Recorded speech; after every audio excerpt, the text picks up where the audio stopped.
Adam, when you were younger, was making movies a dream for you? Definitely. I don't know if I really looked at it as a dream, as much of just really a big part of my life. I grew up in Miami in the '80s, and I was raised by a single mom, and so I was alone a lot. And cable was a pretty new-ish thing at that time, so I was introduced to cinema that way, in that all these really terrific movies that weren't necessarily for kids. Like Terms of Endearment, Ordinary People. I think I saw Arthur like 80 times. That's great. And even that my friends weren't too interested in watching, to me, I was really compelled by them, and I would see them repeatedly, like these films, because they were on cable, a couple times a week, and so I get to have multiple viewings of them, and it definitely made cinema a part of my vocabulary very, very early on. But it was as soon as I was cognizant, I would say, I knew that it was a part of my life. And I think early on I told myself I wanted to act because that's what I was seeing. And that's the only tangible thing that I could really relate to in terms of what I was seeing. But in my alone time, which was all the time, I had like Star Wars toys, G.I. Joe toys, like all these toys, and I would create these narratives almost to the point where I couldn't play with others. So it's like, other kids would come over to play and they would want to take the play in a different direction. I was like, no, bring it back. We're doing this. This is the story. And, in hindsight, I see how annoying that is. But that was just sort of something that I did naturally because I really loved storytelling and I didn't fully know it yet. And, from there it evolved and I just was always at the movies. I mean, I was always going to the movies. We had a lot of freedom back then when I was growing up that we don't necessarily have today with kids. So, very weekends I would just get on my bike and go to the movie theater, sometimes see 2-3 films. Was that harder for you to connect with your peers? Because I know I saw a lot of movies too that probably weren't maybe considered kid-friendly, like Kramer versus Kramer, when people were like, really, you saw it at that age? Like, that was another one. I don't know, you should have been seeing it then. But then you almost feel like you've been led into like a secret club or something? Something like that. I mean, there was certainly a disparity between, the films that, younger kids were supposed to be watching, which I also watched and enjoyed, the Raiders of the Lost Arks and Star Wars and E.T. and, all those films. But I would say there's definitely a disconnect. There's certainly few people I could talk to about what I was seeing, aside from my mom or, my grandparents. But it was also, growing up, I grew up in Miami, as I said, and I never felt like I was all that encouraged, it was sort of this far away thing, like, oh, you want to be a filmmaker, oh, you want to be Steven Spielberg. I'm like, no, not really. I mean, I just kind of want to do what some of these other guys are doing, like I was a big Cannonball Run fan when growing up. I was like, why can't I do that? Like, that looks fun.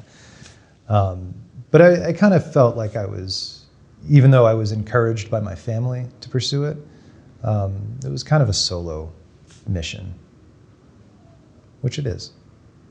I wonder if that's something that, just like this intense relationship with films when you're younger and alone time with them, it sounds like that's a theme. Yeah. That really develops this, just like this, like those stories you feel are so real that you're almost in them. Absolutely, and they stay with you. And like I said, if you're watching them multiple times, they really start to become important to you. And I remember Heaven Can Wait, another one. I saw that movie probably 80 times growing up, and to the point that I'm reciting every line. And now it comes on and it has a very special place in my heart because it's a part of my childhood. And I think that's unusual, for most people. But it's like if that film's on, I have to watch it. Yeah, there was just something so exciting. I'm thinking back to like Vision Quest, Ooh, yeah, and just like the Journey song that like opens it, Mm-hmm. and there's just, I guess every generation has its own Vision Quest where you just kind of feel like that I'm meant to be right there. Right. I don't know. That's actually a really nice way of putting it. That's kind of always how I felt, like I am going to be a part of that in some way. I don't really know in what way, but I'm going to do that.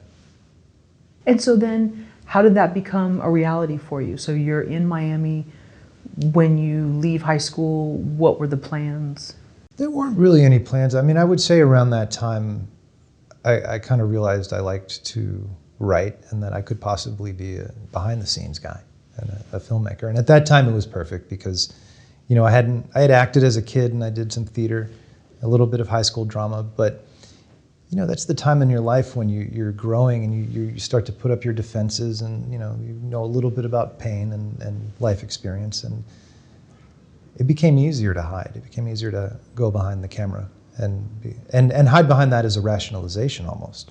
That, oh, I just want to be the behind the scenes guy. And I have been for a while, but I started to act about 5 years ago, just to learn the craft really. And I kind of regret it. Like I wish I had come back to it early, because I really enjoy it. I think it's very therapeutic. I think it's very good for a director to know this stuff, and writers. But I had to leave it to come back to it in a way.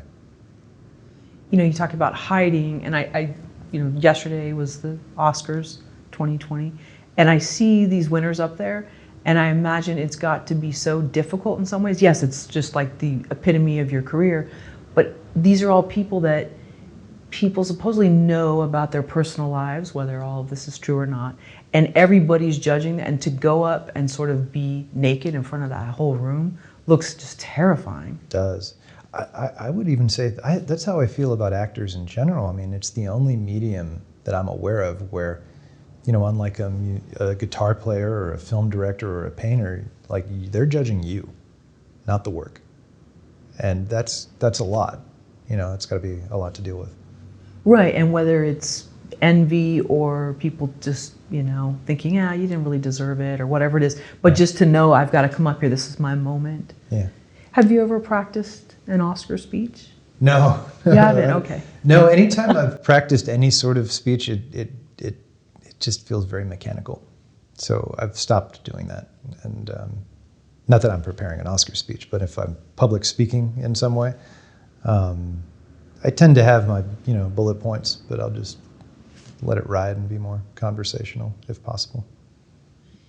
Not to get too deep into this subject, but I know with your film, The Maestro, I think you had talked at maybe a SAG panel about just how sometimes great artists are revered from other artists, but they're not always given awards.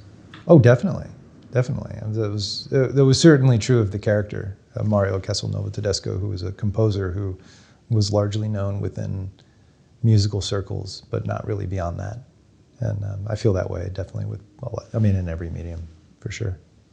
Why do you think that is? That's really interesting. I mean, we can see it at different awards ceremonies, and we can take our assumptions as to why that is. Maybe we don't really know, but why do you think it is that certain people get that mainstream appeal with their art and others don't? I don't know if there's one answer to that. I don't really know if I know. I mean, my first thought is that it had something to do with numbers and, you know, how well the films do financially.